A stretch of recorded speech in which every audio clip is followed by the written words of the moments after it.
Hey guys, what's going on? It's Ash here coming at you today in Clash Royale. Today, we are joined by AK-47, aka Octay. That's a lot of AKs in one sentence. And he is number 2 right now in the world at 6,063 cups at the time of this recording. He got there using this Golem deck, which is definitely the strongest in the meta right now. It's the Golem, Poison, Royal Ghost, Night Witch, Flying Machine, Goblin Hut. It has it all. Everything that's really annoying, this deck has it. Of course, Royal Ghost will 100% be getting nerfed just this week, so time will tell if this deck is as effective after the balance changes.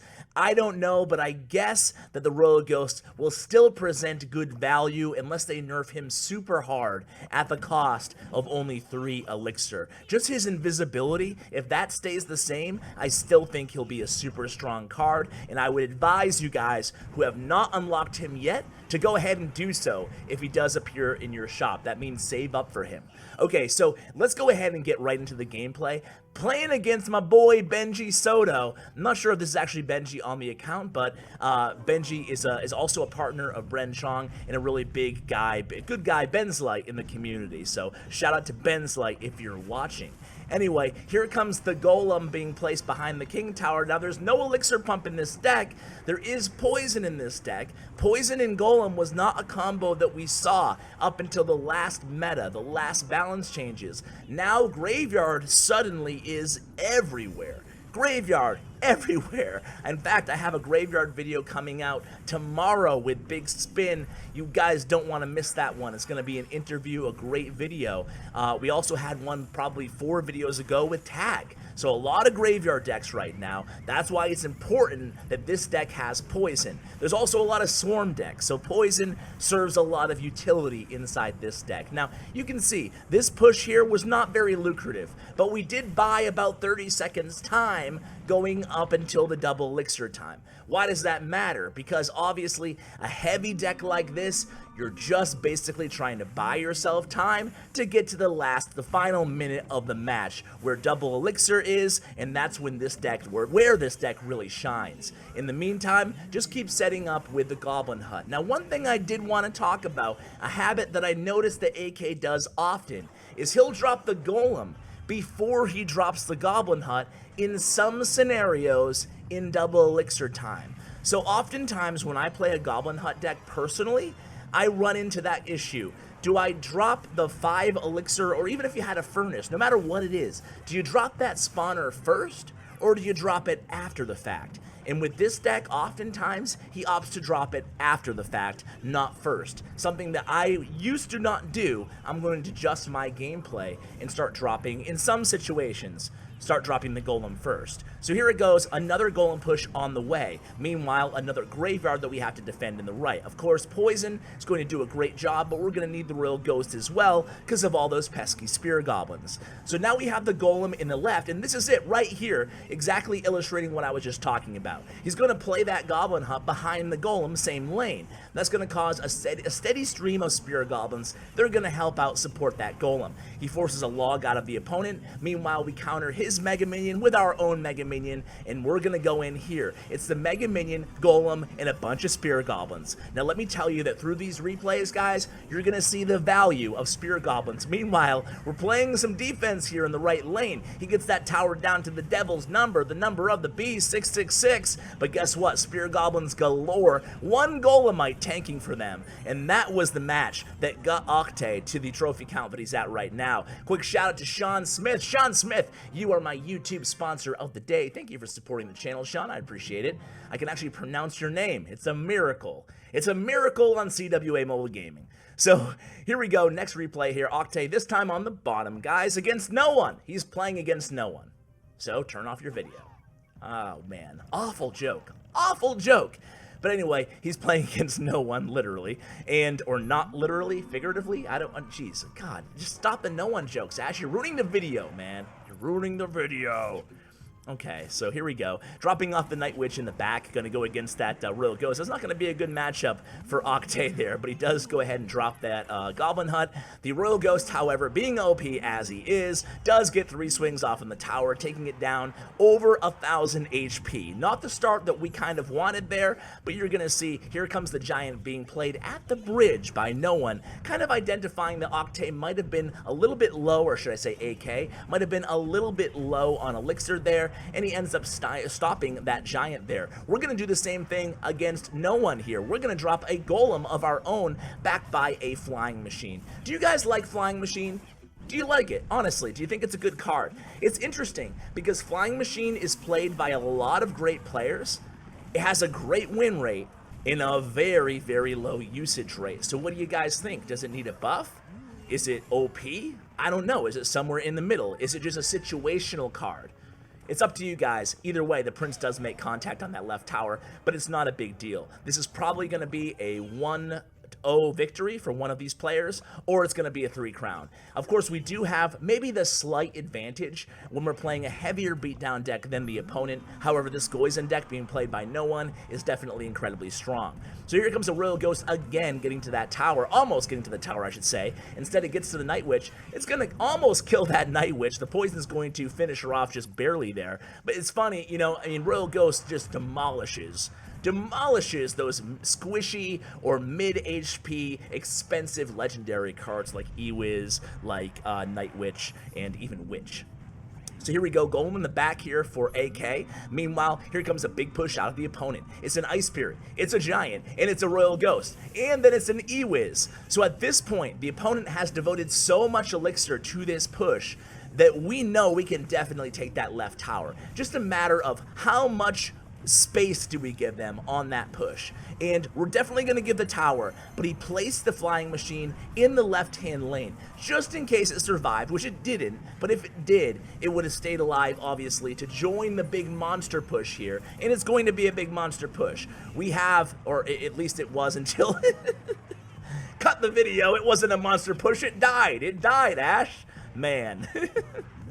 Sorry. So it was almost a monster push, but you know, we tied things up. So here it comes into a double, or excuse me, into overtime here, and it's going to be a Golem matching up against a Prince, an Ewiz, and a Giant coming in the same lane. So all we have to do is really defend this, and then it's going to be a heavy, heavy, heavy monster push. So he's going to opt to play the Flying Machine way in the back, help out with that Giant instead of playing the Royal Ghost on the Prince and the Night Witch. Meanwhile, the Prince is almost done killing that Golem there, but we get the Prince just in the nick of time. Of course, Royal Ghost does finish him off there. You can see we have the Golem selected, guys. Golem in the pocket, and that's pretty much going to be GG. You can see Flying Machine hovering safely in the distance there. Going to take out that Prince just barely, keeping the Night Witch barely alive again, spawning those bats. One of the bats, oh, almost makes it to the right tower. However, it doesn't matter. We can just cycle right in the pocket there because we have a full, or we had a full health Golem get to that right tower. There's really no stopping that. So here comes the poison and the Golem,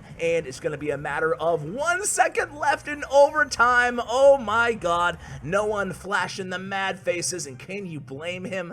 That was literally a last second finish there. Okay, let's go ahead and play this next one here. Another one against C. McHugh also coming up, be the final replay in today's video. So this is against the new bait deck. The new bait deck is so strong right now. It's crazy. It's the Prince. It has obviously the Ice Wizard, my favorite card in the game, and of course Goblin Barrel, Tornado, all that good stuff. So here we go. We're going to start out the match with a Goblin Hut in the right lane. Meanwhile, we countered that those goblins pretty well, Goblin Gang, excuse me, with the Royal Ghost. So here he comes with the Prince. We're going to chip away at the Prince with the Mega Minion there. Prince diverting himself at the last second, does not make contact with that Goblin Hut. Good for AK there. So Mega Minion does get one hit on that left tower, but of course this is a big, heavy beatdown deck, guys, meaning only one thing. Again, we're okay taking damage here against these bait decks. I wouldn't say there's a huge advantage for either side, but the advantage definitely turns in our favor in double elixir time. So even if you have to give up a tower like we saw on the previous match, don't be afraid to do so. Certainly go ahead and lightly defend so they don't get the 3 crown, and then go super hard in the other lane, try to 3-crown them, or at least keep the pressure up. So here we go, it's going to be a Prince, does one-shot that Royal Ghost there, and here comes the charging Prince. A good log there, that Prince is almost going to connect with the Goblin Hut, but he doesn't. He takes down a Spirit Goblin instead. What a wasted, well, I don't want to call it wasted. He did one-shot that Royal Ghost on his way down there. So this deck can be incredibly frustrating to play against. Now, why is this new bait deck even good? Why is everybody playing this deck? Well, it's just incredibly robust defensively. It's a strong defensive deck, guys. It has, of course, the Prince. After the Prince got his buff in the last balance update, he's been super strong. I mean, it's crazy what a little buff, and I tell you guys all the time this, but a little buff sometimes can go a long way, and that was a really good Royal Ghost stop there against that Goblin Gang and the Prince. Perfect positioning there. But with the Prince, you have that big point damage, and then you have the Princess, and you have the Ice Wizard to combo with a Tornado, and then of course Royal Ghost, Goblin Barrel. I mean, the rest of the deck kind of writes itself. A little bit less of bait in the deck because you have the Princess, you have the Goblin Barrel, and you have Goblin Gang, but that's it. Usually there was that fourth element of bait in these early bait decks. We don't need that anymore necessarily because we're so strong defensively, but that's not going to be the case. We're already into double elixir time in this match at least, and here it comes, a big Golem push on the right, guys. Here it goes, Golem, Night Witch, a bunch of Spirit Goblins. We're going to go ahead and zap that Goblin Barrel on the left. Meanwhile, hey, Royal Ghost doing some work on the left lane for us, so that big push is kind of dying down, but look at this, the flying machine, I almost called it an air sweeper, oh man, and then I outed myself for no reason. But anyway, the air sweeper and all those Spirit Goblins do get a lot of damage on that right tower. However, left tower is going to be under assault here by the Royal Ghost and the Ice Wizard. So we need something here in the left lane.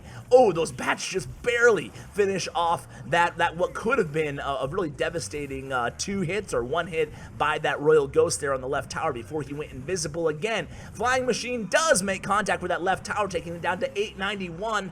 Meanwhile, a poison being dropped on the right tower and a Prince coming at us in this lane. So we're going to cycle a Mega Minion behind the tower, anticipating that Goblin Barrel. The Mega Minion was a little bit early, but we do take down the Royal Ghost. Our left tower is down to 829. We have to do something big here. We can use a poison on the right tower, and we do, but it looks like the left tower might possibly go down first here, and it does actually. And that was a good game there. Very well played there by AK. Just a really good player and a really good deck. Now, this deck can work also at tournament level standard. This deck was actually one of the better decks out there as far as win percentage goes in grand challenges. But let's go ahead and move into the C McHugh replay. This is going to be the last one of this episode, but I do hope you still stay tuned with me for this replay, of course, against one of the world's best players in C McHugh. So here's what we're going to do. We're going to start out countering that Goblin Barrel with a Mega Minion and just let it fly away. We'll go ahead and support a little bit with that Goblin Hut. Of course, getting a Goblin Hut down is key to this deck early on.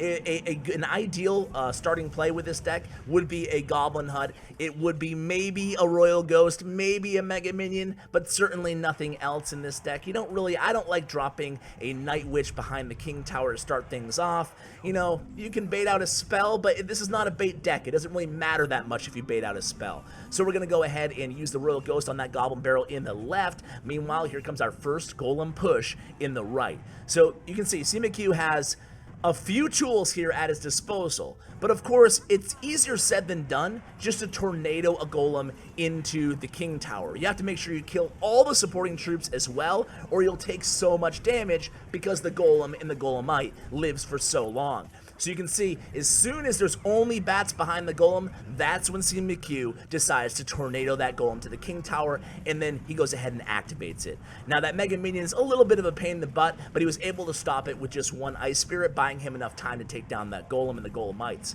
However, AK was able to get that right tower down to 1347. That was a lot of damage. Half the damage, more than half the damage off that tower, and we're not even into double elixir time yet. So a good start, certainly, by AK there. So here comes a princess. We're going to play a flying machine right on the princess. And then the flying machine will have to be answered on defense. Of course, it's not right, a little bit late there with the Goblin Gang. And we do get a little bit of chip damage on that left tower as well. Not the end of the world, though, for C McHugh. Obviously, our focus is going to remain, on the right lane. So here we go. We drop the Mega Minion. We drop everything, basically, at our disposal here in the left. This is a really pro play here, guys. Whoa! That was a really good tornado rocket combo on the tower that he was going for by C McHugh. Got a lot of value out of that. Killed the Night Witch, he killed the what else was there? The Royal Ghost, and he did a lot of damage to the tower. So here it comes. It's a Goblin Barrel coming in. Mega Minion being played. This time we don't use the zap on that defensive sequence. We need to get some big damage, but hey, the Goblin Hut has been doing a good job chipping away, as you can see on that right tower. Finally, the flying machine does connect with help from the bats in the poison. We take down that right tower. Left tower is down to 661. We got this one in the bag, boys and girls, and there it is. I hope you guys have success with this deck. It looks like a really fun deck. Huge shout out to AK-47 for providing these replays at 6,000 trophies. Thank you. Go ahead and follow him on Twitter. Thank you so much for watching. Huge shout out to Bren Chong, my YouTube partner. Check out his information in the description below. Guys, thanks, and as always, take care, guys.